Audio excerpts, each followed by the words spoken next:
Lands మీద ఎక్కడ పెట్టుబడి పెట్టాలి, పెట్టుబడి పెడితే మనకు వచ్చే లాభాలు ఏంటి, ఏ హైవేకి పెడితే మంచి రిటర్న్స్ వస్తాయి అనే విషయాలు మన కొలీగ్స్ ద్వారా తెలుసుకుందాము.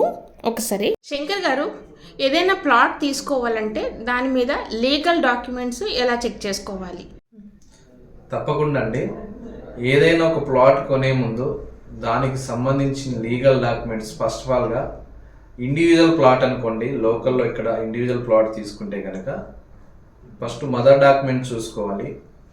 రెండోది ఈసీ చెక్ చేసుకోవాలండి. అది ఎవరైతే అమ్ముతున్నారో వాళ్ళ పేరు మీద ఉందో లేదో ఈసీ చెక్ చేసుకోవాలి. తర్వాత ఆ సర్వే నెంబర్లు చెక్ చేసుకోవాలండి. సర్వే నెంబర్లు ఏదన్నా ప్రొబిషన్లో ఉందా, కోర్టు కేసులు ఉన్నాయా అనేది మనం చూసుకోవచ్చు. ఇండివిజువల్ ప్లాట్ కాకుండా మీరేదైనా వెంచర్లో తీసుకుంటే కనుక వెంచర్కి సంబంధించిన డాక్యుమెంట్లన్నీ చూసుకోవాలండి. యాజ్ యూజువల్గా సేమ్ హెచ్ఎండిఏ లేఅవుట్ అయితే HMDA approved and Tera approved ఉందా లేదా అవి చెక్ చేసుకోవాలి. రెండోది, మీరు వెంచర్లో వాటికైతే అవసరం లేదండి. లోకల్లో జీపీ గ్రామ పంచాయతీలో మీరు ఏదైనా ప్లాట్ కొనుక్కోదలుచుకుంటే దానికి ఎల్ఆర్ఎస్ పెయిడ్ అయి ఉందా లేదా అనేది మనం చెక్ చేసుకోవాలి మేడం. అదే వెంచర్లో కనుక మనం ప్లాట్ కొనుక్కుంటే కనుక ఒక 30 సంవత్సరాల లింక్ డాక్యుమెంట్స్ అనేది డెఫినెట్గా మనం చెక్ చేసుకోవాల్సిన పరిస్థితి ఉంది మేడం. ఆ 30 సంవత్సరాల లింక్ డాక్యుమెంట్లో ఈచ్ అండ్ ఎవ్రీథింగ్ మనకు క్లారిటీ అనేది వస్తుంది. ఏదైనా మీరు ప్లాట్ కొనుక్కోవాలి అనుకున్నప్పుడు మస్ట్ అండ్ షుడ్గా లీగల్ ఒపీనియన్ అయితే తీసుకోండి. దాన్ని బట్టి మీరు కొనే ప్లాట్ అనేది సెక్యూర్డ్ ఉంటుంది మేడం. ఇప్పుడు కస్టమరు ఓపెన్ ప్లాట్స్లో ఇన్వెస్ట్ చేసిన తర్వాత వాళ్ళు డైరెక్ట్గా కన్స్ట్రక్షన్స్ చేసుకోవచ్చా, లేకపోతే ఈ ఓపెన్ ప్లాట్స్లోనే కాకుండా బయట ఎక్కడైనా సరే కన్స్ట్రక్షన్కి వెళ్ళే ముందు వాళ్ళు లీగల్ ఒపీనియన్స్ ఏమేమి చెక్ చేసుకోవాల్సి ఉంటుంది? మేడం డెఫినెట్గా మేడం, ఏ ప్లాట్లోనైనా మీరు ఇల్లు కన్స్ట్రక్షన్ చేసుకోవాలి అంటే ఫస్ట్ ఇంటి పర్మిషన్ తీసుకోవాలండి. ఇంటి పర్మిషన్ తీసుకునే ముందు ఆ ప్లాట్కి ఎల్ఆర్ఎస్ ఉందా లేదా అనేది మనం చెక్ చేసుకోవాలండి. ఎల్ఆర్ఎస్ ఉంటే కనుక అది లీగల్గా క్లియర్గా ఉన్నట్టు, లేదంటే లేదు మేడం.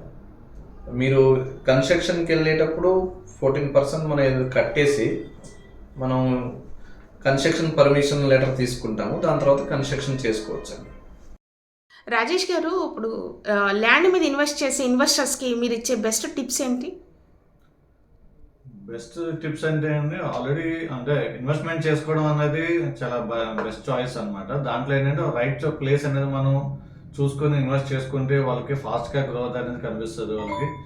దాంట్లో మనం చూసుకుంటే కనుక మనకి ఏంటంటే బెంగళూరు హైవే అనేది కొంచెం ఇప్పుడు ప్రెసెంట్ చూసుకుంటే చాలా ఫాస్ట్గా గ్రోలో కనిపిస్తుంది అనమాట.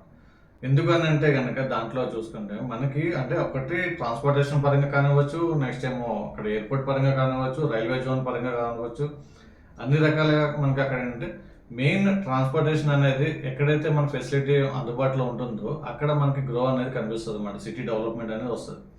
ఇప్పుడు మనకి ఆ బెంగళూరు హైవే మీద చూసుకుంటే ఇంకా ప్రతి విలేజ్కి ఒక రైల్వే స్టేషన్ అనేది ఒకటి ఉండడం జరిగింది. దాన్ని ఇంకా కొంచెం అప్గ్రేడ్ చేస్తున్నారు. ప్లస్ అలాగే మనకి ఇప్పుడున్న 6 lanes హైవేని ఇప్పుడు 12 lanes హైవే కింద కూడా అప్గ్రేడ్ చేస్తున్నారు. నెక్స్ట్ అలాగే మనకి రీజనల్ రైల్వే జోన్ ఒకటి వస్తుంది అనమాట మనకి.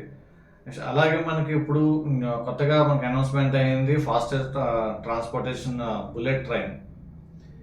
దీన్ని చూసుకుంటే మనకి బెంగళూరు టు హైదరాబాద్ అనేది విత్ 2 hours మన జర్నీ అనేది మనకి అవుతుంది.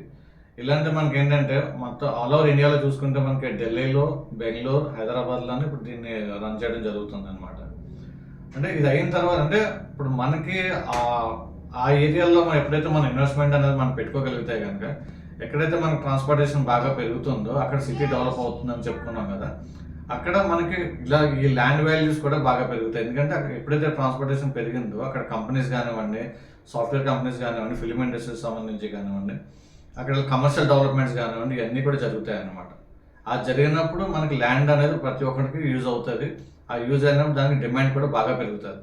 కాబట్టి బెంగళూరు హైవే మీద ఇన్వెస్ట్మెంట్ చేసుకోవడం అనేది రైట్ చాయిస్ అనేది నా ఉద్దేశం. Thank you sir. నా ఛానల్ని లైక్ చేయండి, సబ్స్క్రైబ్ చేయండి, షేర్ చేయండి. Thank you.